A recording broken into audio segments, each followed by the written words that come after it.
if you don't manage your thoughts around the things you care about, that's when it becomes anxiety.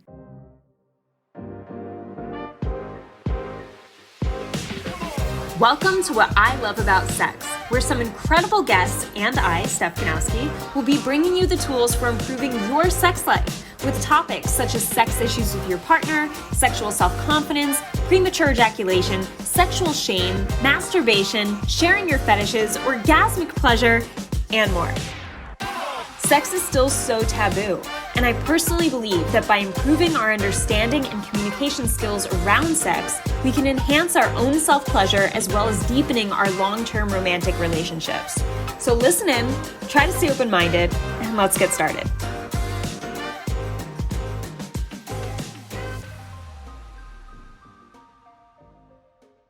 Hey guys, welcome back to another episode. I'm excited to talk about today's topic because I think it might be a good wake-up call or mindfuck for those of you listening. So I was listening to a podcast episode by Leila Hormozi yesterday on my walk, and she brought up something really interesting. She said, people trade the word care for anxiety. I'll say that again. People trade the word care for anxiety. Instead of thinking, oh my God, I'm so anxious, I have so much anxiety, you can easily trade that to, man, I really care about this. I really care. And see how that changes the perspective you have on the situation, and even how it changes the type of thoughts you have when you use that perspective. Right? So a lot of you guys listening may feel like you have a lot of anxiety around your erection, right? Or around something, maybe premature ejaculation, or maybe getting to the point where you will ejaculate. You're like, oh my God, I have so much anxiety around this, and it's, oh my God, and then what if this happens? What if that, right? Because that's the typical thought process that comes from anxiety. When you're like, oh my God, I'm so anxious. I'm just worried about this. I'm worried about this. Because those are the thoughts that play off that anxious perspective. Whereas if you flipped the perspective, not even flipped, it's really the same thing. If you were like, man, I really care about this. This is really important to me. And, it's obvious from the feelings in my body, I care a lot about having a great sex life. I care a lot about my partner feeling satisfied. And because I want it to go well, like I want to feel good. I want her to feel good. I want us to have a good time. I want to feel relaxed, right? It kind of takes you to a different set of thoughts that have more to do with what you want. Because when you ask yourself, why do I care about this? It more easily can help you think in that way. Of course, you can still be like, oh, I care about this so much, and that's why, what if this happens? What if that? But that easily makes you feel more anxious and more likely to perceive it as anxiety. So just a little mental trick, next time you're telling yourself, I feel anxious, or I'm anxious, right? Because that's what most of us say, I am anxious, which is very dangerous. You don't want to do that because you are not anxious. You have an anxious feeling. And just because you have a feeling doesn't mean you can't do something. That's also a limit we put on ourselves, right? It's like, oh, I feel anxious, so the sex isn't going to go well. No, the sex could still go well. You just have to separate from that feeling and not necessarily believe that it's true just because you feel it. So that was something else she was talking about on the episode, was like, feelings aren't true. Don't take action based on how you feel. Don't trust your feelings and wait for your feelings to do something. Do it first, or do it in spite of the feeling, regardless of the feeling. Right? So instead of going into a sex experience being like, oh man, I feel this way, so that means I can't do this, I'm not going to be able to perform. No, that's not true. You're just feeling something. Feelings are valid which means they exist, but they're not a fact. They're not necessarily true, and they do not have anything to do with the actions you will or will not take. So something to keep in mind so that you can start separating yourself from your emotional state, especially when it comes to making decisions and getting yourself in a state of overthinking, right? Because if you believe you're anxious, then the thoughts around, what if this? I'm worried about this. Oh my God, what if this happens? Those thoughts will be very relevant because it kind of makes sense with how you told yourself, who you told yourself you are, or how you feel. And then you're telling yourself, you're kind of like proving it right or proving it true when it's not. So words are powerful. And remember that people trade the word care for anxiety. You could choose the word anxiety, or you could choose the words, I really care about this thing. Something else Leila said was, if you don't manage your thoughts around the things you care about, that's when it becomes anxiety. Okay, so if you have something that's really important to you and you really care about it, right? Maybe staying erect during sex, and you have a thought that's like, oh man, what if you don't stay erect during sex? Catching that thought, managing it, right? Keeping it at bay, like telling yourself, all right, I definitely want to feel good, and let's give it a go and see what happens. Like, we'll just see what happens.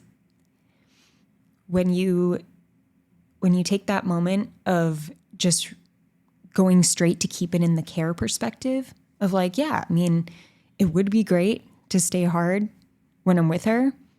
We're going to have a good time regardless of what happens. So let's give it a shot.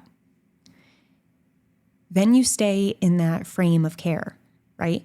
If you don't manage your thoughts properly when you really care about something, then it turns to anxiety. So an example of you not managing that well would sound like, oh man, I hope I stay hard and I'm not having sex with her. Fuck, what if I don't? I didn't that one time. Oh man, yeah, this is not going to work. Should I call it off? Should I tell her? Should I not tell her? Fuck, like it's so embarrassing. Oh man, maybe I should just cancel the date. See how this spirals? You're just like bringing up different problems because you're not managing the thoughts around what you care about. You're not keeping yourself grounded. I'm trying to think of the phrase. You're basically not managing them and staying in control of them, right? So you got to start noticing when your thoughts go past the point of you being able to manage them. And it's easy to tell this because I've had anxiety before. And boy, have I had anxiety. So I'm familiar with when a thought comes in and then another one comes in and then another and another and another. And like you start thinking about things that you feel like you didn't even come up with consciously. It's like all of a sudden there's 5 different thoughts that lead into a worse and worse situation. So you want to manage the thought before you get to that point of spiraling where it's like thought.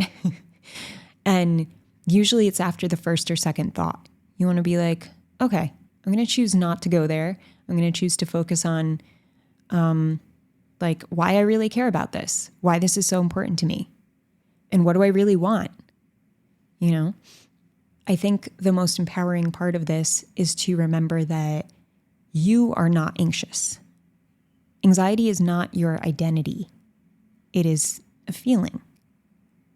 And it's not even necessarily true because you could still take actions that make you nervous or make you feel a certain discomfort, even though you have anxiety. You can still have a great time in bed, even if you're like, oh, anxiety's like present, it's here, I feel it, but it's really just because I care, and I'm going to do this thing anyway because I want to enjoy myself. I want to enjoy my partner. I want to have fun. See how that keeps you in this state of groundedness. It has you make a decision despite the feeling. It helps you detach from the feeling because you're like, this feeling doesn't dictate what I do. I'm going to do this thing anyway. Then you show the feeling who's boss. You are the boss.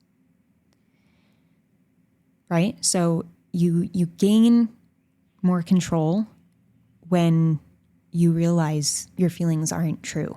They're valid. They exist. Like, yeah, it's true you have them, but they themselves are not fact. Like, just because you have anxiety does not mean you have to act a certain way or don't act a certain way. So I hope that makes you think twice, especially the next time you either tell yourself that you're anxious, and really try not to do that. Really, that's a great first step, is whenever you catch yourself saying, oh, I'm so anxious, just be like, there's a feeling of anxiety right now, and it's probably because I care a lot about this thing. But I'm going to continue doing what I want to do. Because, it's okay that the feeling is there, but don't let it stop you. Don't let it suppress you in any way. Don't let it control you or control what you want to do in your life, because you don't have to. And remembering the power of words and how you want to be conscious of what words you're using and how you're using them. For example, what I just said was, try your best not to say, I am anxious, or I am anxious so I can't do X. I'm anxious so I'm not going to be able to stay hard. No, that's not true. So don't tell yourself that. Don't tell your body that. I was talking to my mom the other day, and I was saying how I went to get work done, get like massage work done on my low back. And the next day my back was hurting very badly. And I told my mom, the way I phrased it, I was like, my back was killing me. It was horrible. Oh my God, it was killing me. She was like, Stephanie, watch your words. Like, was it really killing you? And I'm like, no, but it hurt. And she's like, yeah, I'm sure it was really uncomfortable, but was it killing you? You don't have to say that. And I was like, that's true. You're right. It wasn't killing me. And that's not a message that I want in my body. I just don't want it. Just like you don't want to welcome certain relationships, keep certain relationships or welcome in certain types of people because that they have a bad vibe, negative energy, they're victim-minded, they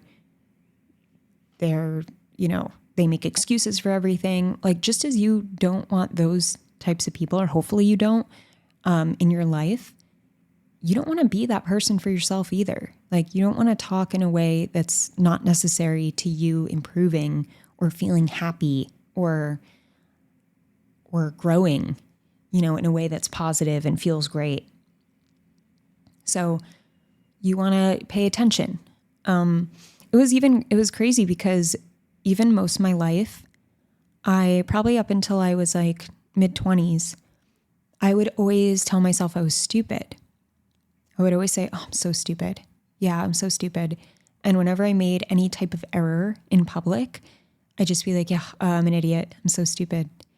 And this came from me not excelling in school as a kid and feeling like I did poorly on tests. I wasn't a great test taker. I didn't want to raise my hand ever, afraid of not knowing the answer and then being stupid, like having to stay after class to finish certain quizzes and to wrap my head around concepts. And because of that, I felt different from the other kids. And I was like, oh, I must be stupid. And then it became embarrassing. And because it was embarrassing, I had to come up with some type of tactic to alleviate the embarrassment. So I would just flat out tell people I'm stupid. And I saw this a lot with my overweight friends growing up. They would call themselves fat and be like, oh yeah, well, I'm fat and disgusting and like whatever. Like I'm like obese, so like whatever. And they would like laugh about it. And I knew that when they did that, it must have been a coping mechanism. You know, because if they call themselves fat, then no one else will. Or if someone else does, it's not that big of a deal because they call themselves that all the time. And I noticed this quick with my overweight friends. And that made me realize I was doing the same thing with my intelligence and the words I chose. And there was a moment where I was like, wow, I'm never going to call myself stupid again because I don't want to believe that about myself. And I just, I believe that more and more the more I tell myself that and the more I tell other people that. And is that really true? Like, no. Like people actually tell me I'm smart. And I feel like I'm doing well in my life. I feel like I can hold great conversations with people. I feel like I pick up things quickly in terms of, the things I want to do or the hobbies I try. And, I was just like finding all this evidence of like, wow, like I'm not stupid. And I'm never going to tell myself that again. And I didn't. Like from that day on, I stopped saying that. And I started actually telling myself the opposite. I was like, I'm so smart. And I went through this phase of telling myself how smart I was. And that was the time when I had that voice in my head of kind of undoing the I'm stupid and going to I'm smart. I swear that's when I read the most books. That's when I taught people the most things on social media. And that's when I got the most recognition for actually being smart because people were like, wow, like thanks for teaching me this. And this is so interesting. And you're so good at teaching and breaking things down.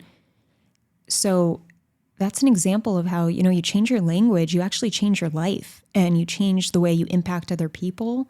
And it all starts with you. It starts with you and your internal dialogue.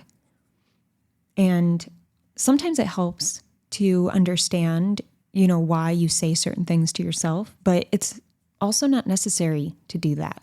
You can just decide, hey, I don't like when I say this to myself. I'm just going to choose not to. I'm going to call myself out when I do it. Right? So I'm not perfect. There's still things I say when I slip that I would prefer not to say. Like I just explained last week, I said my back was killing me. Like, I don't want to talk like that. So I appreciate my mom calling me out on that. Like I try to call myself out on that if I'm able to see it. And because I know how powerful that is. I know how important it is.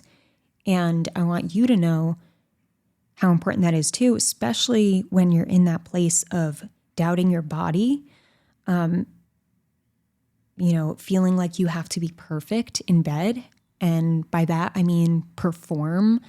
Like it's so interesting to me how many guys say, I just wanted to really perform. And it's kind of funny. Like, you're not putting on a performance. Like, it's actually funny to me that guys actually use the word perform. Like, think about it. Like, it seems like it should be like an outdated phrasing. Like, I need to perform. Because no woman is ever saying, oh, like, his performance was terrible. Like, none of us talk like that. He can't perform. He's a horrible performer. Like and guys are like, I just want to perform. I want to perform. So think about that word and try to find some ridiculousness in it, because I think sometimes that helps to detach from certain phrases that you're used to saying. If you find them ridiculous, you'll start laughing at them more than you take them seriously. And that in itself is powerful, because when you can laugh something off and see it in a more lighthearted way, you're not going to let it control you and let it hurt you, or let it limit you. It doesn't have to. It's how you're perceiving it. So yeah, the whole idea of you performing, like, sex is not about you. Like, sorry guys, it's not about you. It's about you and your partner or partners. That's what it's about. And I think the more you realize that and really like understand this isn't you putting on some performance, you're not on a stage trying to impress us, it's not all about your body. Most women don't even prefer penis and vagina sex above other types of pleasure. It's really not the main thing. And if you feel like in your partnership it's the main or only thing that she's wanting, chances are you guys don't have a lot of other sexual experiences or sexual connection. You know, if you're not having oral sex, or you're not mutually masturbating, yourselves next to each other or masturbating each other, if you're not playing with toys, if you're not trying different things, like giving each other really sensual massages, like really slowly, and maybe having some anal play. If there's not a lot of other options, then yeah, you may feel like my dick in her vagina is the only way that this is going to feel good. But most women don't feel the most pleasure from your dick inside of them. It's not the main thing. So take it out of your head that that's what sex is all about, and that's what makes sex amazing. It's not. What makes it amazing is you feeling your best and you wanting your partner to feel best and finding ways to have fun together. That's what makes it sexy. That's what makes it hot. That's what makes both of you coming back for more, because there's a connection, it's fun, it feels really good, and you're able to talk about it so that you can either change the way you're feeling and feel better, or you could try something new. Like, that's what's needed for hot sex. Not your dick being hard 24/7. Like, no one cares about that. I mean, we like when he's hard, of course, but like, you got to take that pressure off yourself. And I think a really great way to start is to change the way you're talking, and the way you're perceiving your sex life. Like, be cautious of the words you're using, right? Try to get rid of the performance phrase. It's not true and it doesn't work for you. Usually it just puts pressure on you when you think that way. And ask yourself, like, what if why is it that I really care so much about my sex life? What do I want? Why do I care so much? What do I really want to feel? What do I really want to experience? So I'm going to leave you with that question. Think on that. Let those thoughts, I was going to say cloud your mind, but that's not the best phrase. Consume your mind, or build on those thoughts, right? Instead of the anxious ones. Build on the thoughts of what would be awesome? What do I really want? How can I be better at connecting with her? How can we have more fun? What could we do? These are thoughts that actually help you be curious around going towards what you want versus what you're afraid of. There's no sense moving in the direction of what you're afraid of. It just makes you more afraid. It does not help you or your partner or your sex life together in any way. So don't go there. You don't have to go there. It's not true. It's not even real. I hope this episode was helpful, gave you some reflection. And that's it. Have an amazing morning, evening, or night. Whoa, that was messy. Have an amazing morning, evening, or night, wherever you are in the world. Talk to you soon. I hope this episode helped you. If it did, I would love for you to leave me an iTunes review. It would mean the world to me. You can also screenshot your favorite episodes and tag me on Instagram @StephKanowski. And before I go, remember, your sex life is as good as you make it out to be. Until next time.